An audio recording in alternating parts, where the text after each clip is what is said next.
Welcome to the Wrestling IQ webinar series. This series is going to help you more effectively manage your program with the software and better utilize the system.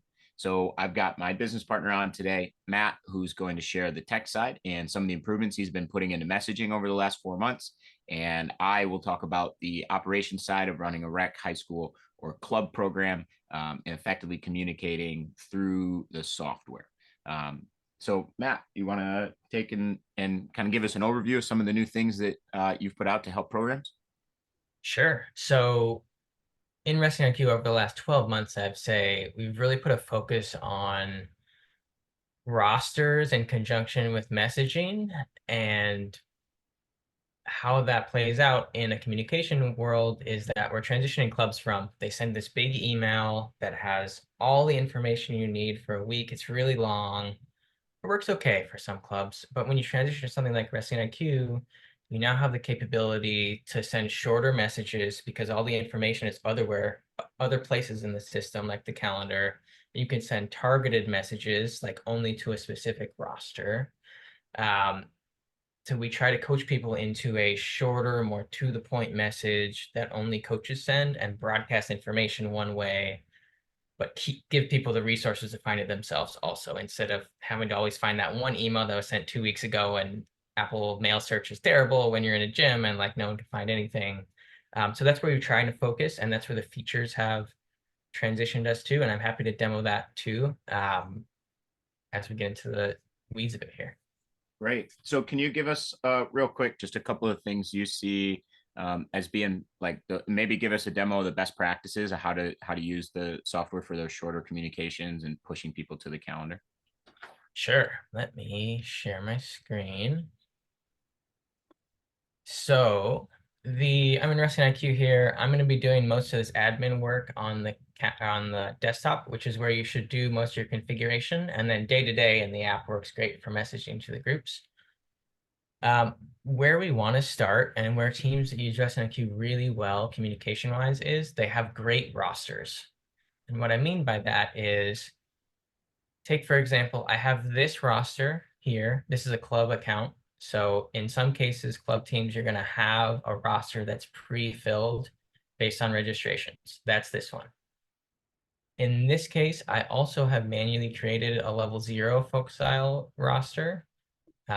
In this case, I'm manually adding wrestlers to it based on their skill, because that's how this team splits practices. So we've got like the beginner, the advanced, level 0, level 1, level 2, level 3, level 4, however you do it.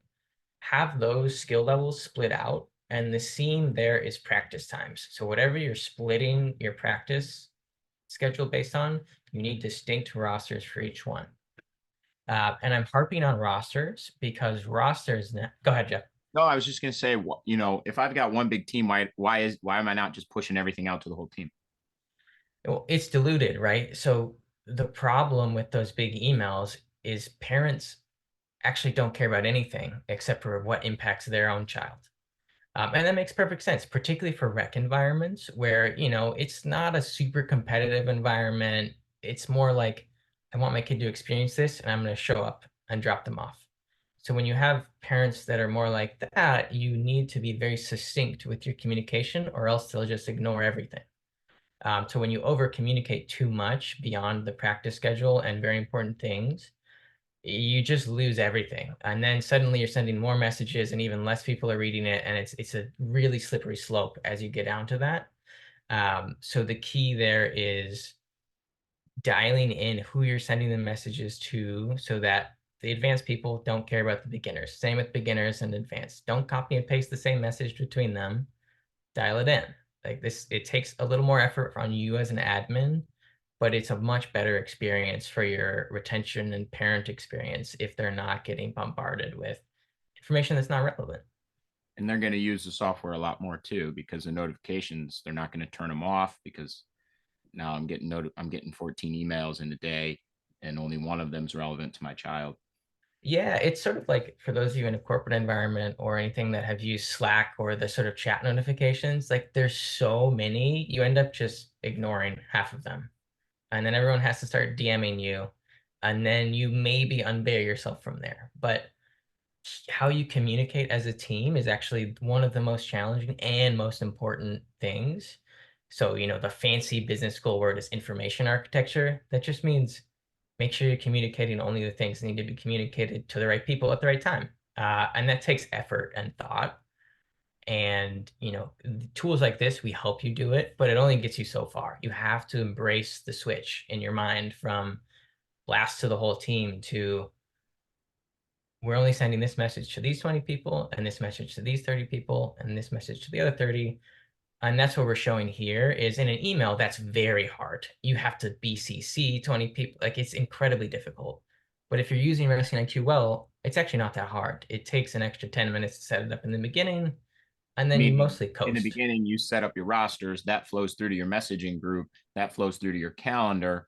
And then you don't have to do the BCC to a bunch of subgroups, et cetera. You literally just click into your roster messaging group and you can push that to all 46 of those kids that information is relevant to. And then you go into your other group and push to your other group the information that's only relevant to them.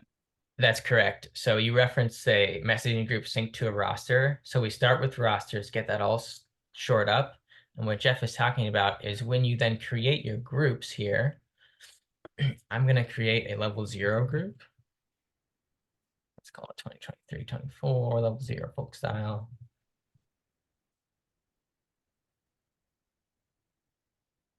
This almost always should be only coaches and admins, particularly when you're broadcasting to more than, say, 10 people. There's very few circumstances where you want everyone to be able to send within the group. So typically here, the circumstances for this is more like a parent volunteer group that's 6 people that organizes the concession stand, and they need a way to talk with each other. That's fine. But for a whole team communication, this is where you should be. Why is that the case? Why don't you want a whole team communication to be everyone? Yeah, so it's sort of like the email equivalent of using BCC versus including everyone in the email and having them reply all. So when a parent hits back the coach and says like, I didn't read this whole message, but I have this question that was already covered. You want that going directly to the coach, not to every single parent who actually was on top of reading the email, the notification. So we do this so that, again, the parents only get the information they care about and not the questions they don't. And then so as we carry on here, this syncing with rosters is the most powerful piece of messaging in Wrestling IQ, full stop, in my opinion. What this does is you can choose who the coaches should be in there. I'm going to add level 0.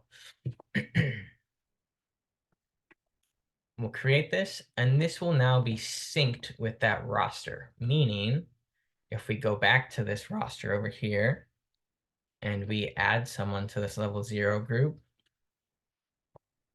let's add Asa.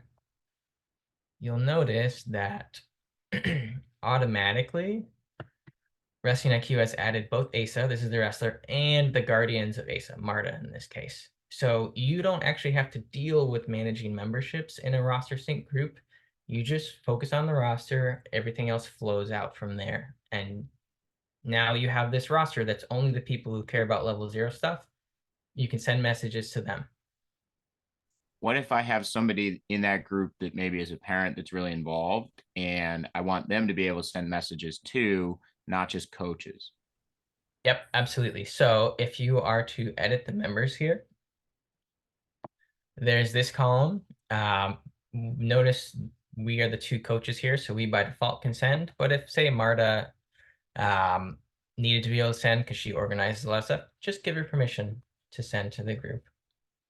And at that point, she'll be able to send to the group. Everyone else still can't.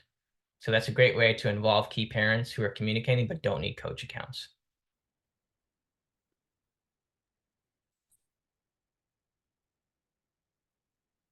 Anything else we should cover in this particular? I think that was super helpful. I think that was super helpful. Can you, well, so sometimes I see communication going out, like for my private academy, I will occasionally send an update about a calendar change if it's a last minute cancellation. If it's a broader cancellation, I'll typically just send a push notification. And that, I'm really drive the parents to be self-directed and checking the calendar, right? Because our calendar is a source of truth. It's always updated. And so I used to get a ton of messages. What time's practice? When's this? Can you do a private then? I put everything on the calendar. And in all my communication, it says we will not answer scheduled questions. Check the calendar. And then in our calendar, there's deep notes that help people in the notes section understand. We've got all of our events, right?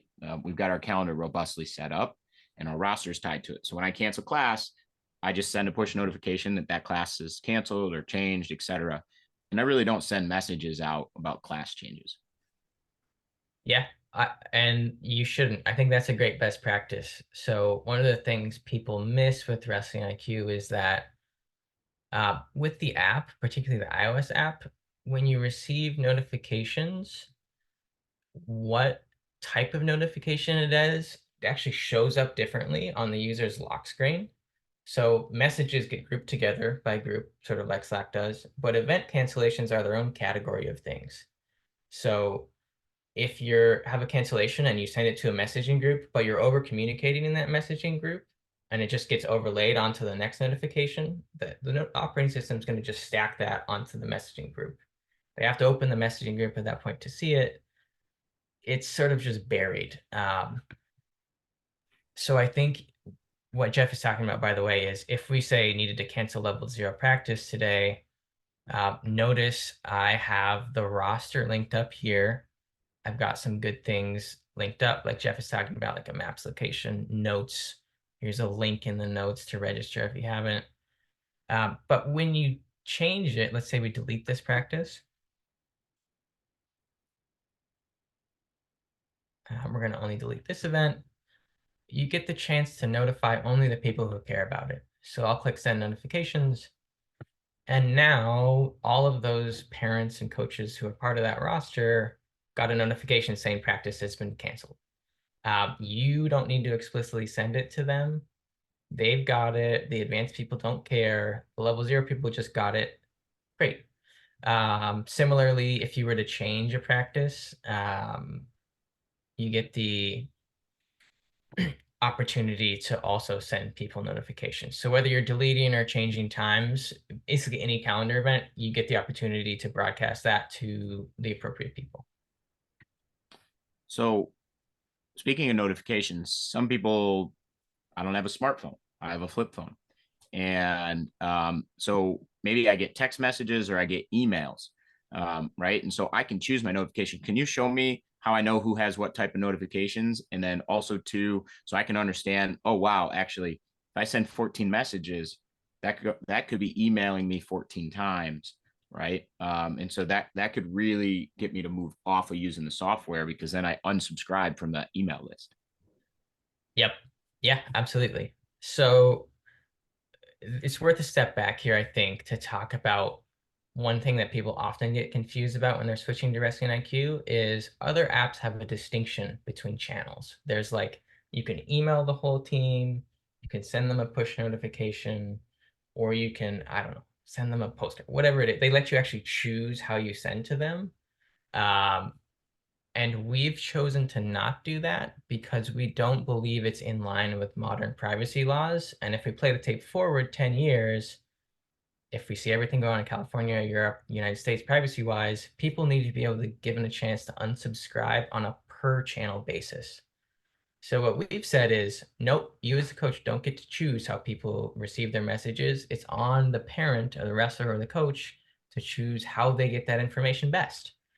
Maybe email is best for some people. Maybe SMS. You can see you can turn on raw text message notifications if you got a Razor or whatever the latest flip phone craze is. Push notifications are also turned on for a lot of people who have the app. So here's a good example of me looking at a parent. I can see which channels they're on. I can't change it for them because that's not how it works. They get to elect it. How do they elect it? Can you show us that real quick? Yeah, so by default, everyone gets email. When you open the app, So when somebody signs up or when I import my roster and invite them, they're automatically signed up to email unless they turn it off, correct? Correct. And under the personal settings, you can see, in my case, I have push notifications and email turned on. So this would be where someone would go. Again, that's settings, personal notification preferences. Um, and you can toggle that here. I could add myself text messages if I want there. So when does notifications automatically get turned on? When I download the app, or Yeah, so when you download the app, which will give them an email, and everyone who signs up will see a little walkthrough page that encourages them to download the app. You have to click allow on the do you want us to send notifications for you? And that's when that gets turned on for each individual user. okay. But every single person in my program, every time I send a message is getting it as an email, or every time I send a practice change is getting it as an email, unless they go into their computer, log in, and unclick that box. Correct. Correct. Yep. And as you touched on, it's a good thing, right? Email is a shared thing with your life. Like everything goes into that personal email. So if you're over communicating and Gmail is threading that messages from Wrestling Coach Academy into a block of 20, it's highly unlikely that they're going to read every single one very carefully because it's a lot of work. You have to I open every single email, right? You got to open every single email. What if I It's what if I have an open communication group and parents are sending messages in that open communication group? How does that come across? Yeah, it's Do they get so an email for those random parent messages as well? yes, they do. A few things there. One, if you have set it up that way, which we don't recommend generally, you as a user can click this mute button here, and this will mute it only for you. It'll be in the iOS and Android app here shortly So after this mute meaning webinar wears. I won't get a push notification, an email, or a text if I click that button on my browser. Correct. And this is something that I wish we didn't have to build actually into Wrestling IQ, but we need to because of some of these communication practices that I don't think are quite transitioned to Wrestling IQ yet. When we built messaging, it was more like the mindset of like a business owner or a gym communicating with their clients. Often, if you're part of a gym or yoga studio, you'll get an email once every month that talks about any whatever community stuff, all that stuff, but it's not an open thread with the team. So when we More first like if I belong to a yoga studio, I get my updates and I'm appreciative to have them, but I'm not on a communication thread with all the members of the yoga studio. Correct. And I think that's actually a good model. When you run a professional business like that, you actually don't want to over communicate. You just want them to have a good experience in person. Their schedule's up online, they come in to class, they love it. The thing that teams do when they open up communications like that is often seen as like, we're going to build the culture of the club. And this is the wrong venue for it entirely, in my opinion. What's the Um, venue for it? What do you mean? Having an open messaging group on Wrestling IQ to build that culture. Um, The community culture. Wrestling IQ is not meant for that, you mean?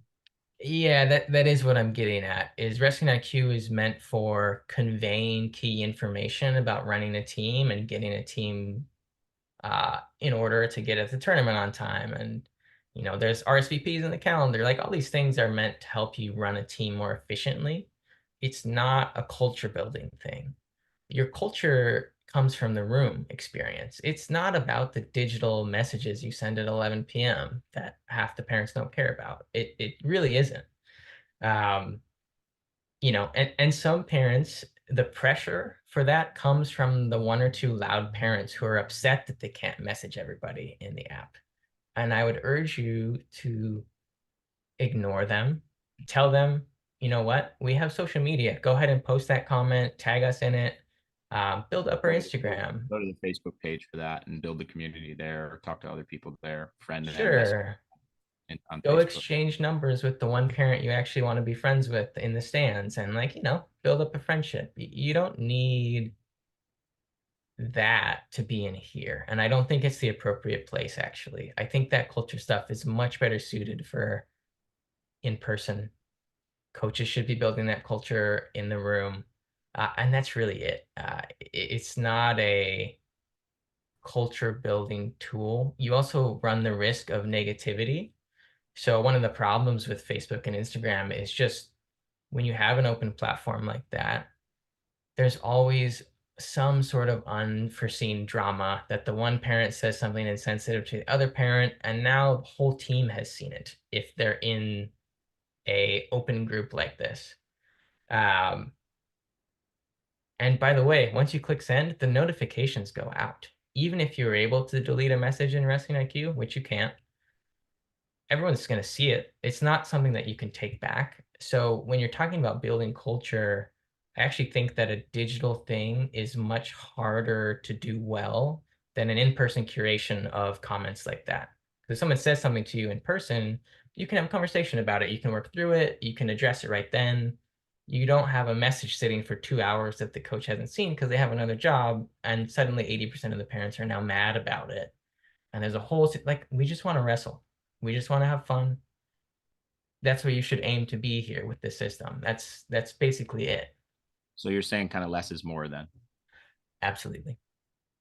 To wrap us up for our webinar today, are there any kind of, you want to give a summary of maybe the 1, 2, 3 best practices that you think any club program or town program should be implementing? Sure. So first one, get your rosters dialed in. Make sure the right people are on the right rosters. Second one, create roster synced messaging groups so that Wrestling IQ can do the heavy work of adding the right people to the group and you just maintain the roster. Third thing, calendar. Like you were talking about with your club, Jeff, clubs that use the calendar really well have events that are linked to rosters. They have a Google Maps link in the location. They have notes for the parent. That way the parents can always find it. They don't need to ask you. You just build that culture of, yep, here's the calendar. You can find it on our Wrestling IQ. That's it. Awesome. Um, I think that's it. Is there anything you want to add to that I haven't touched on from your experience? No, I think this is excellent. The one thing I would say is, at Beat the Streets, we had multiple communication channels. And, I'm speaking specifically to Beat the Streets New York, right? Beat the Streets, we had 10,000 kids a year, and, we had 450, 500 coaches. And we have to communicate that information to all of them, parents and kids, right? 20,000 parents, some of them not living in the same household. And so a lot of times we had programming directors in the past who would send emails about everything they thought was interesting. This tournament's here, this is there, this is here, this is there. Before you know it, we couldn't get anybody to fill out the waiver, because when we would send out the waiver at the beginning of the year, nobody was reading the emails because we had been sending too many emails. So then we had to get on Remind, and we push them a text message. Data laws change, right? So now can't send them a remind unless they choose to be opted in. So now you've got parents ignoring that. So all of a sudden our communication channels got fractured because we were over communicating. And I remember staff meetings where there was a debate between the women's programming director and the overall programming director. And the women's programming director was saying we need to communicate less. And the overall programming director was saying we need to communicate more. Ultimately, the women's director was right, and we completely diluted our communication channels, and it became impossible to get parents to do anything that was important because we couldn't communicate with them because they weren't reading anything we sent. That's right. I think that's a great lesson. And it's particularly true for wrestling. We have to remember that wrestling is just a part of a kid's life. It's not the thing they're thinking about all day. You as a club owner are. They're thinking about Tuesday and maybe Saturday, and that's about it. So being respectful of that will bring better results than assuming wrestling's the center of all the parents' schedule Right. and livelihood. And I kind of love what you said about that. Facebook becomes the place where a ton of stuff can go out, share wrestling video links, share, et cetera, et cetera. And people can choose to follow that and consume it on their own schedule, right? They're not going to get an immediate notification to their phone, right? They log on to the Facebook page for the team at night and digest it when they're winding down, or when they're drinking their coffee in the morning. That makes a lot of sense. And then with this, you just stay very value add focused, right? If it's going out, it's super value add for the families. Yeah, totally agree. Awesome. Matt, I know your time is super limited. So thank you so much for getting on today and putting this together to help our clubs more effectively communicate with their families. And thanks for growing the sport. Appreciate what you do. Yeah, likewise. Thank you, Jeff.